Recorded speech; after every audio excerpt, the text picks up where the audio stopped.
a los que están viendo por Instagram también. Es una actividad que la Universidad Católica propicia para homenajear a uno de los grandes sabios de nuestro país. Pensar que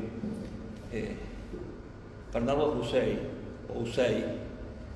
fue quien obtuvo el premio Nobel y nos representó tan dignamente en el mundo, con investigaciones que cambiaron la realidad de nuestro presente, ¿no?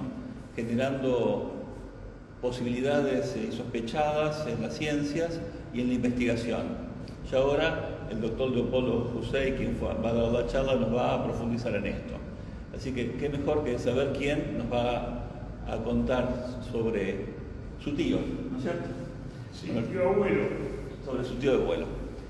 El doctor Leopoldo Hussein es abogado, graduado de la Universidad Católica de Santa María de los Buenos Aires, de la Universidad Pontificia. Allí se formó y luego ha venido a la ciudad de La Plata. Fue titular del registro de declaraciones juradas patrimoniales de la Suprema Corte de Justicia de la provincia de Buenos Aires. También fue asesor legal de la Sociedad Argentina de Farmacología y Terapéutica de la Asociación Médica Argentina. Y ha dado numerosas conferencias en el país sobre Bernardo Hussein. Por ejemplo, en el Rotary Club de Buenos Aires, en la casa natal del doctor Hussein, la disertación que dio sobre el doctor Hussein en la Sala Mantilla de la Prefectura Naval Argentina, una disertación también en el Instituto de Biología y de Medicina Experimental del CONIC, disertación sobre el doctor Hussein también, por los 100 años de su existencia en la Asociación Médica Argentina, o la disertación sobre el doctor Hussein en la Academia Nacional de Ciencias Morales y Políticas, con motivo de los 80 años de su existencia. Así que vemos que no es la primera charla que Leopoldo da, es un experto en el tema, qué mejor que él para introducirnos en el mundo y en la época donde Bernardo Hussein desarrolló toda su obra. Así que le damos un aplauso al expositor y nos vemos. Muchas gracias. Bueno, buenas tardes a todos y gracias por la ponderación con respecto a mí. Bueno, hoy, 10 de diciembre de 2024, se cumplen 77 años que el profesor doctor Bernardo Alberto Hussein recibió el premio de Medicina y Fisiología. Con la perspectiva del tiempo, cada vez aparece más grande la figura de este insigne prócer de la ciencia argentina. Su vida fue un ejemplo y su prédica una doctrina para todos los científicos argentinos. Bernardo nació el 10 de abril de 1887 en Buenos Aires. Recibió su educación en el hogar paterno por personas de un altísimo nivel cultural. Fue alfabeto a los 4 años y leía de corrido a los 5 años de edad, perfilándose como uno de los pocos niños prodigios conocidos en la República Argentina. Su madre, Clara Lafón de Hussein, al ver la avidez de su hijo por la lectura, se alarmó y comenzó a jugar a las bolitas con él y le pedía a sus hermanos que le jugaran a la pelota porque tenía miedo de tener un hijo nerd. Bernardo Hussein fue enviado de los 5 a los 8 años de edad a escuelas particulares y luego a un colegio del Estado donde finalizó sus estudios primarios al cumplir 9 años. Por consejo y autorización de los maestros y profesores, dio examen de ingreso en el Colegio Nacional de Buenos Aires en 1896. Su primer año lo finalizó con las máximas calificaciones, para luego ir al Colegio Británico, rindiendo anualmente cada curso en condición de alumno libre en el Colegio Nacional de Buenos Aires. Se graduó de bachiller en el año 1900, es decir, a los 13 años. Era evidente que se estaba frente a un niño precoz. En esa época hablaba correctamente el inglés y el francés y leía a los escritores clásicos, antiguos y contemporáneos, por recomendación de su padre, el abogado francés Albert Housset. A los 14 años decidió costear sus estudios y gastos personales e ingresó en la Escuela de Farmacia de la Facultad de Ciencias Médicas. Por la recomendación de su padre, el hospital francés lo empleó como aprendiz de farmacia, casa, comida y 10 pesos de sueldo. Con un préstamo de su madrina de Francia, pagó los derechos universitarios.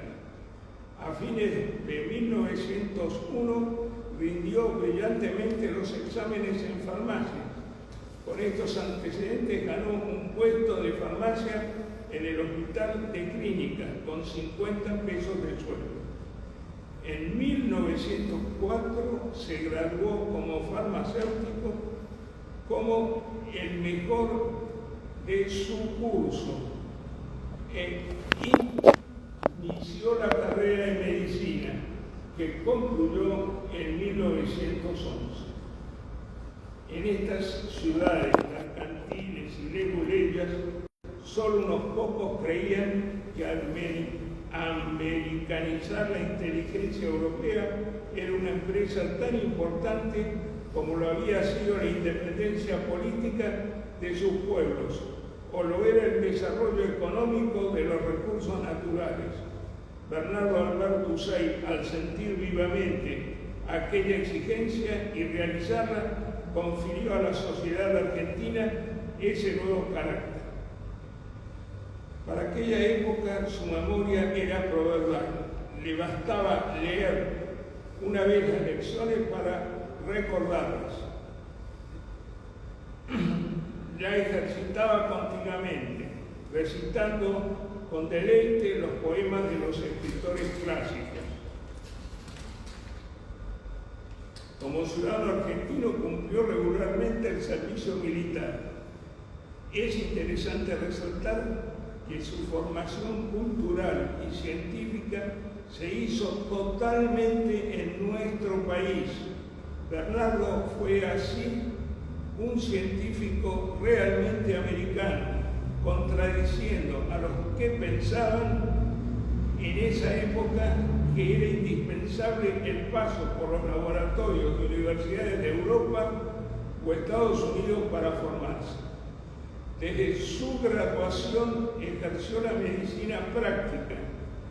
Tuvo un consultorio en la calle Córdoba al 2060 de la ciudad de Buenos Aires.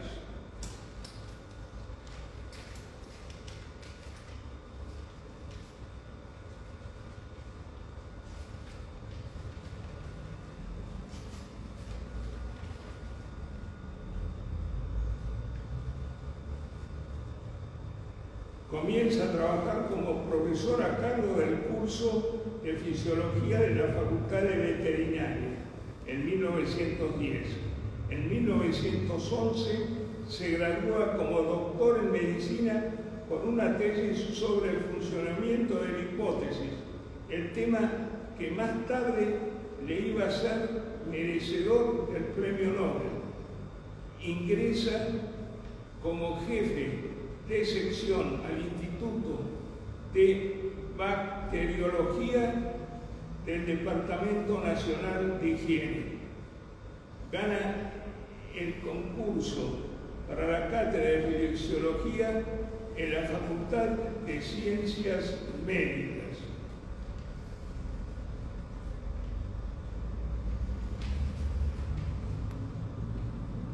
Funda en 1919 la Sociedad Argentina de Biología, filial de la Société de Biologie de París.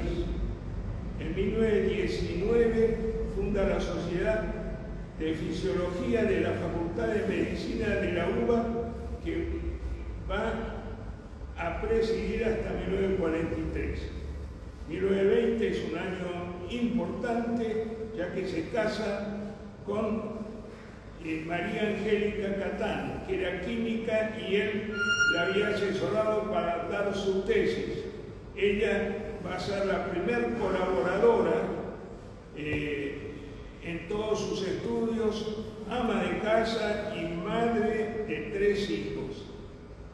En 1923 le otorgan el Premio Nacional de Ciencias. En 1929 descubre que los perros que carecían de páncreas y de hipófisis no se tornaban diabéticos.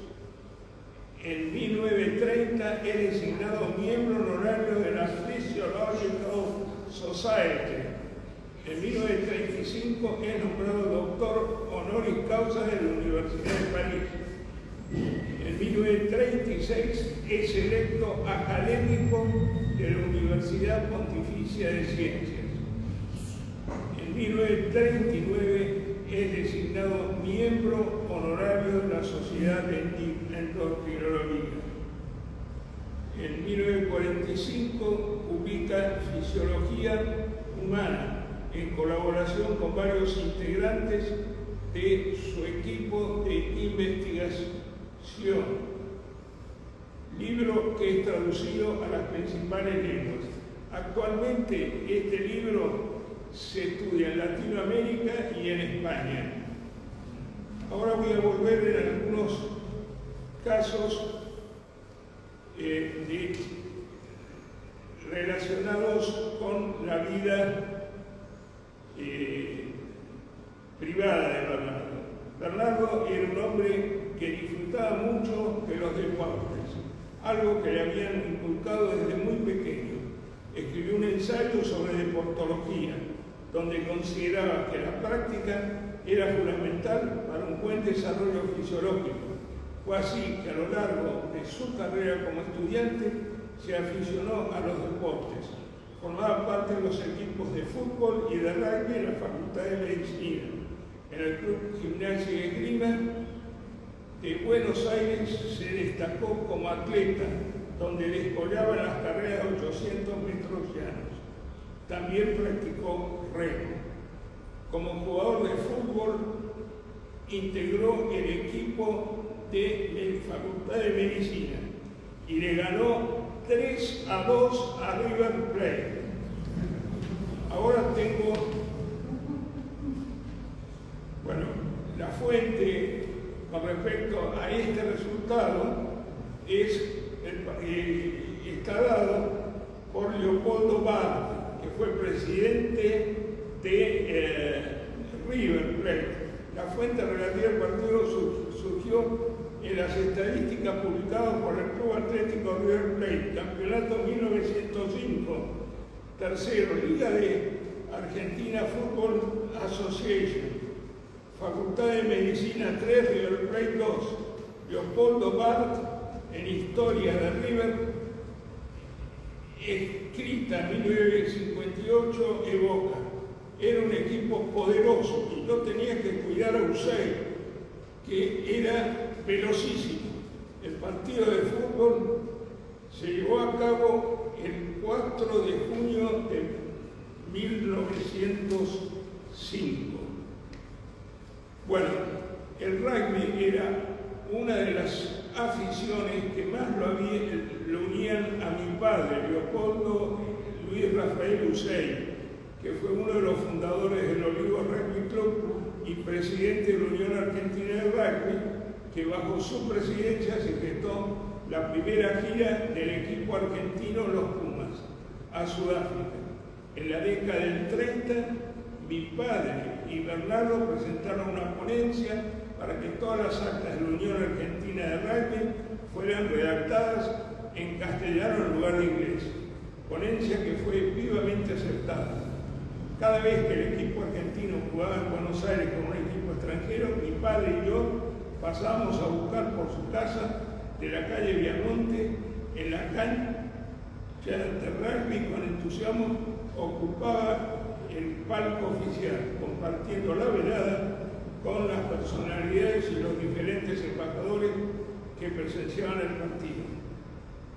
Todos los años participaba de la cena de los veteranos del rugby, disfrutando de esas veladas con colegas de la Facultad de Medicina y amigos ex-rugbyers. Debo indicar que pese a haber sido condecorado con distintas medallas por trabajos académicos, la única que portaba con orgullo era la que había ganado en el Club Gimnasia y Esgrima de Buenos Aires, en los 800 metros llanos. Además, mi bisabuelo tuvo un aserradero en el Paraná Azul y se trasladaba en verano a toda la familia en ese lugar, donde había una casa prefabricada de origen francés, donde adquirió nociones de náutica. Cuando venían científicos del exterior o parientes de Francia, él los recibía en su casa de la calle Viamonte y los invitaba a navegar en el velero de mi tío Iván por el delta del Tigre. Bernardo hablaba inglés, francés y portugués de manera fluida. Además de ser un científico de primer nivel mundial, Bernardo era buen marido, buen padre y buen pariente, preocupándose siempre por los estudios de mi hermano y míos. Disfrutaba además de las reuniones familiares. Era muy agradable la conversación con él, por ser una persona de gran cultura, miembro del número de la Academia Nacional de Letras. Ulsey era de familia francesa y por lo tanto sinónimo de buena vida. Muchas veces he ido a reuniones en su casa, donde siempre se alistaba una mesa con platos variados, de fino gusto, para recibir a científicos, embajadores o familiares franceses, donde nunca faltaban botellas de champagne francés Pommery, En ese ambiente descollaba un Bernardo de fin humor y de personalidad no estructurada, que mutaba totalmente cuando estaba inmerso en investigación científica, en el laboratorio. Fuera de ello, era una persona normal pero increíble. Al respecto, el doctor Luis Federico Leloir decía que Bernardo era un cíclope, es decir, 4 cerebros en una sola cabeza. Además, le quiero decir que Bernardo practicaba lo que se llamaba el higienismo. El higienismo era una costumbre que le habían adoptado los médicos, por los cuales ellos tenían que practicar deportes, ser personas cultas, andar bien vestidas, muy bien formados, con el objeto de cautivar al paciente y poder darle las medicinas apropiadas a las enfermedades que tenían. O sea, era una suerte de seducción y un ejemplo para ellos. Bueno, en 1919, espera un momentito. 46. No. En 1939 designado miembro honorario de la Société d'Electrologie. El presidente Juan Domingo Perón lo jubila de oficio en 1946 como profesor de la Facultad de Medicina junto a otros colegas que se oponían a su gobierno. Recibe el Premio Nobel de Medicina y Fisiología por su descubrimiento que la anterohipófisis no solo regula el crecimiento, sino también notablemente el metabolismo de los hidratos de carbono. En 1958 preside el primer directorio del CONICET, futuro CONICET, que crea la carrera de investigador en nuestro país. En 1966 adquiere para el CONICET el Atlantis, que era un motovelero de investigación que en él trabajaron 5 científicos que ganaron el premio Nobel y donde se descubrió la deriva de los continentes. Bueno,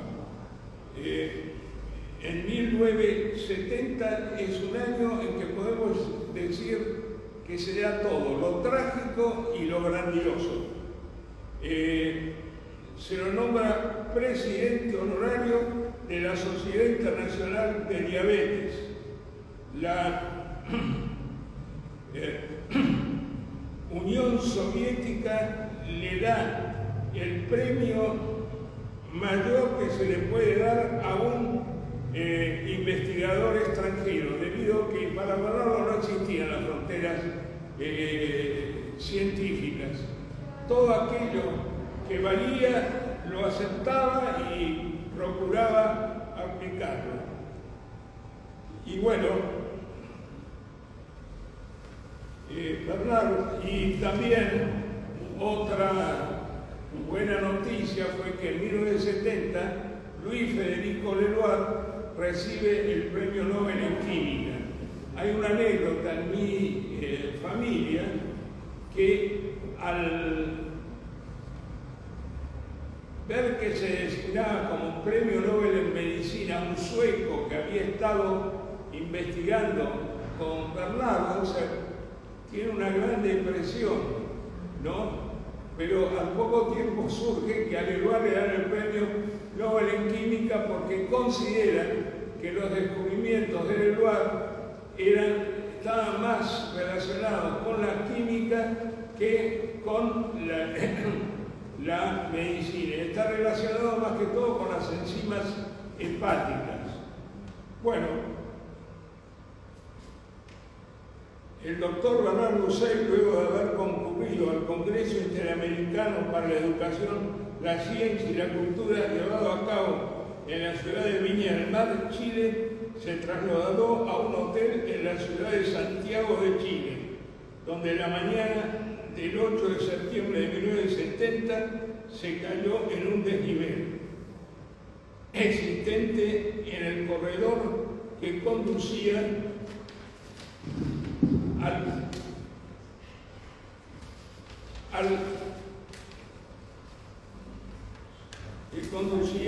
comedor de dicho hotel.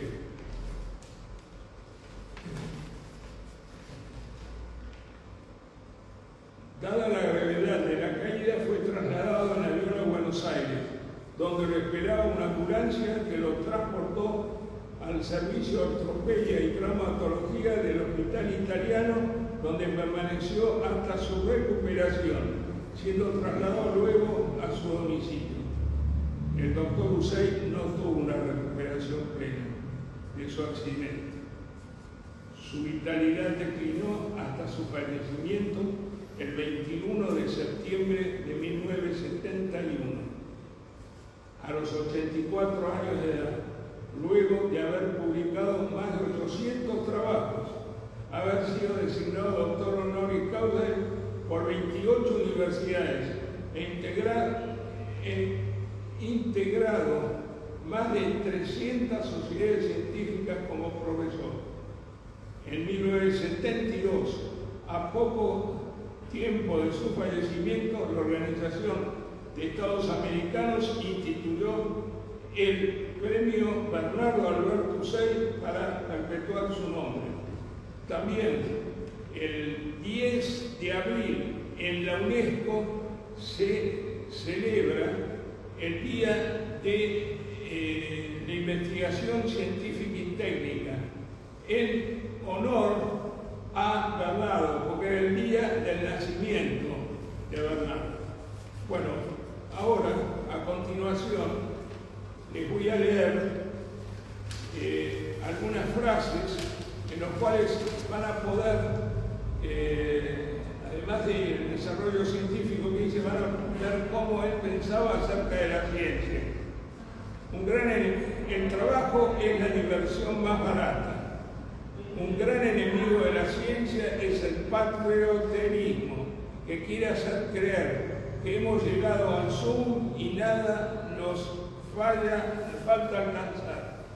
Que lo hecho aquí es y debe aceptarse como lo mejor del mundo, por ser del país. Es igualmente antipatriótico el rehusar méritos a todo lo que aquí se haga y creer que un hombre de ciencia solo lo vale si viene de Allende los mares.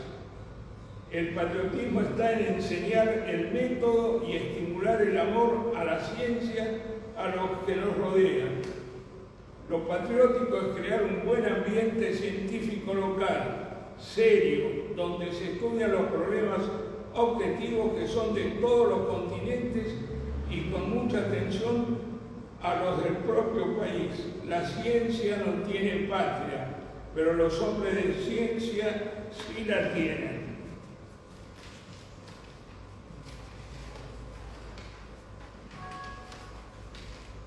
Los becarios pudieron estudiar gracias a los recursos aportados por nuestros compatriotas y tienen el deber de retribuirles, tratando de sacar al país adelante.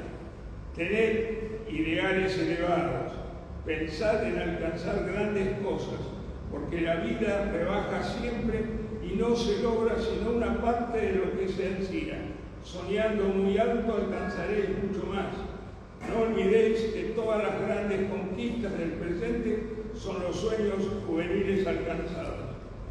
Es indispensable que las aplicaciones de los descubrimientos científicos se hagan de acuerdo con sanas normas morales. Ellos deben llegar a lo más rápidamente posible y beneficiar el mayor número de seres humanos. El dilema para nuestro país es querer ser o no querer ser una gran potencia en la obra de la civilización humana. Si queremos ser bien civilizados y queremos serlo cada vez más, debemos cultivar la ciencia mucho más que hoy. Es patriótico no temer sacrificar horas y posponer sus estudios para que se formen los discípulos, estimular la crítica, exigir el respeto y la ayuda para los que valen, luchar por corregir lo malo y deficiente. Los Estados Unidos no han progresado en la ciencia por la sola virtud del dinero, como se suele creerse. Han adelantado porque cultivan la ciencia y ayudan a los técnicos del país o extranjeros capaces, sin perjuicios raciales o religiosos, dándole los recursos que necesitan. Ese país alcanzado por la situación económica de que disfruta por trabajar muy bien y por apoyar a la ciencia incondicionalmente. Por ese motivo se enriqueció y así obtuvo mucho dinero que invirtió e invierte siempre en gran cantidad de instrucción y en investigación científica, por lo cual ha logrado, con el apoyo de la ciencia y sus aplicaciones técnicas, una posición prominente. Quiero aclarar que Estados Unidos ha logrado, a través de su desarrollo científico, que se premiaran a 330 científicos de primer nivel en el mundo. Él ocupa el primer lugar entre todas las naciones. No podemos vivir sin la ciencia y por eso hemos decidido que nuestro país debe progresar por ella. Debemos producir hombres de ciencia de alta calidad, tan buenos como los de cualquier parte del mundo, que pueden alternar y trabajar con los mejores. Necesitamos millares de ellos. Solo así progresará nuestro país. Ahora, por último, les voy a leer el credo personal de Bernardo Hussein. Amor a mi patria, amor a la libertad, dignidad personal, cumplimiento del deber, devoción a la ciencia, devoción al trabajo, respeto a la justicia y a mis semejantes, afecto a los míos, parientes y discípulos. Bueno, ahora viene todo un sector audiovisual, en los cuales van a dejar de escuchar mi voz para escuchar voces más claras que la mía.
y lo baja.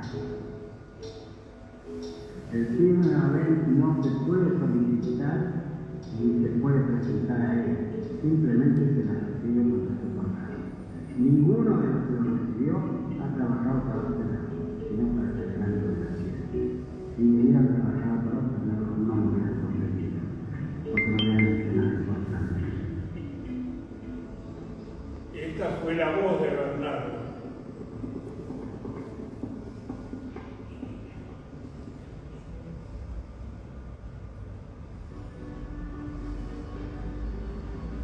Bachiller a los 13 años, farmacéutico a los 17, profesor a los 21, médico a los 23. Sepan que lo que un hombre alcanza, otro también puede lograrlo si estudia y se adiestra bastante tiempo y con suficiente intensidad.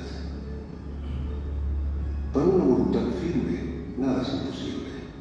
No existe fácil ni difícil. Fácil es lo que ya sabemos hacer. Difícil lo que aún no hemos aprendido a hacer bien.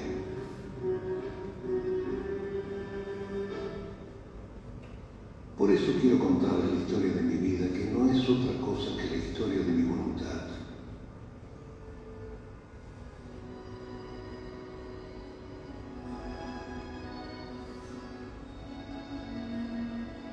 Nací el mediodía del 10 de abril de 1887 en Buenos Aires, en la calle Balcarce, a media cuadra de la Plaza de Mayo. A los 5 años de edad fuimos a vivir a un barrio muy apartado donde estuve hasta mi bachillerato. Recuerdo que solo teníamos alumbrado a queroseno, por lo cual prefería estudiar un poco de noche. Allí es donde aprendí a leer y desarrollé una verdadera pasión por la lectura que preocupó a todos mis parientes. Recuerdo que mi madre llegó personalmente a jugar conmigo a las bolitas para distraerme de los libros. Sin embargo, un libro marcará mi vida para siempre. A principios de 1907, antes de cumplir mis 20 años, comienzo a leer Introducción al estudio de la medicina experimental de Claude Bernard. Al finalizar la lectura, supe a qué dedicaría el resto de mis días: la fisiología.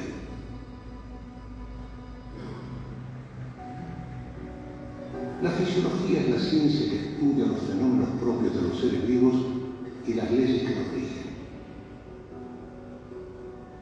Inicié mis investigaciones trabajando sobre la hipófisis de la rana.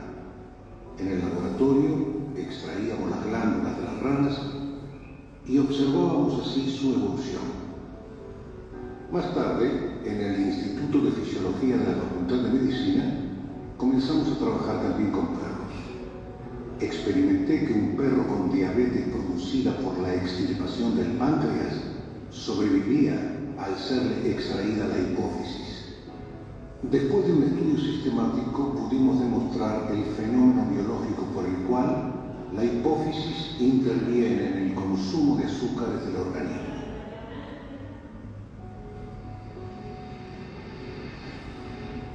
La ciencia, la técnica y la investigación son la base de la salud, bienestar, riqueza, poder e independencia de los pueblos modernos. Hay quienes creen que la investigación científica es un lujo o un entretenimiento interesante, pero dispensable. Grave error. Es una necesidad urgente, inmediata e ineludible para adelantar. La disyuntiva es clara. O bien se cultiva la ciencia, la técnica y la investigación y el país es próspero, poderoso y adelanta, o bien no se la practica debidamente y el país se estanca y retrocede. Vive en la pobreza y la mediocridad.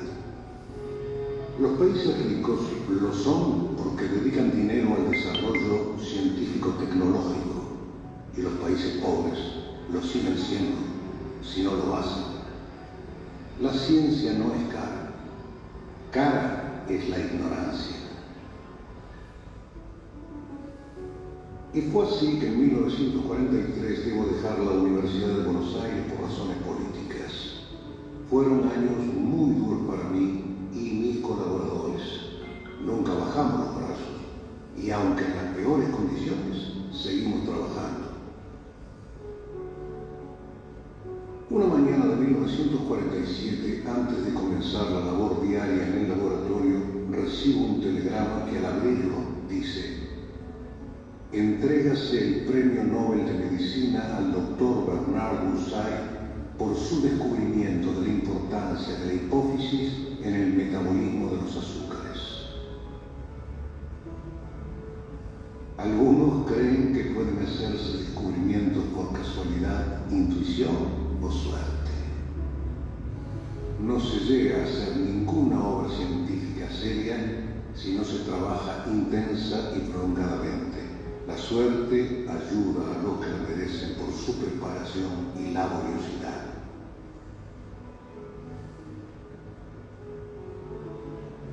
Cuando oigo hablar de esos inteligentes que no trabajan, pienso que si no lo hacen es porque no son lo bastante inteligentes.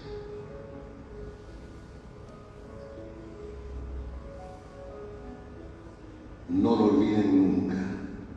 La mayor diferencia entre los hombres depende de cómo aprovechan su tiempo.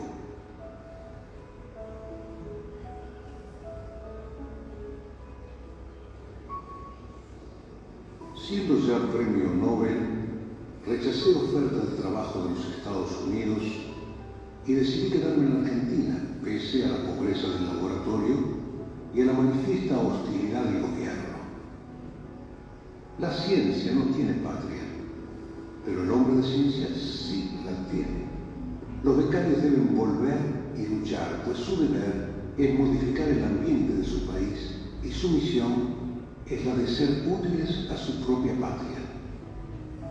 Tenemos que tener siempre presente que pudimos estudiar, graduarnos y trabajar gracias a los recursos aportados por los esfuerzos de todos nuestros compatriotas, agricultores, obreros, industriales, comerciantes e intelectuales, y tenemos el deber de retribuirlo trabajando aquí y haciendo progresar nuestro país. Con esta meta, dediqué los últimos 14 años de mi vida al frente del Consejo Nacional de Investigaciones Científicas y Técnicas, el CONICET. Después de haber vivido 84 años y de haber conocido mucha gente, pienso que no es cierto que las generaciones actuales son mejores o peores que las precedentes. Los jóvenes de hoy tienen igual idealismo e iguales virtudes que los de antes, con iguales cualidades y defectos y potencia, pero hay más recursos y escuelas, por lo tanto, más ocasiones y más obligación de progresar. En el andar incesante del tiempo los hombres cambian y se suceden, pero la humanidad adelanta siempre y cada generación tiene su deber en esta obra común. Confío en nuestro porvenir, aunque se contemplan hoy más sombríos nubarrones que rayos de sol. Confío en la juventud de mi patria, en su ansia de perfeccionamiento y en su voluntad de luchar por adelantar y enaltecerse. No sé si lo que deseo llegará dentro de 2, 10 o 100 años, pero estoy seguro de que llegará, sin ninguna duda. Por todas estas razones soy profundamente optimista. Solo de ustedes depende. Digamos mejor, de su voluntad.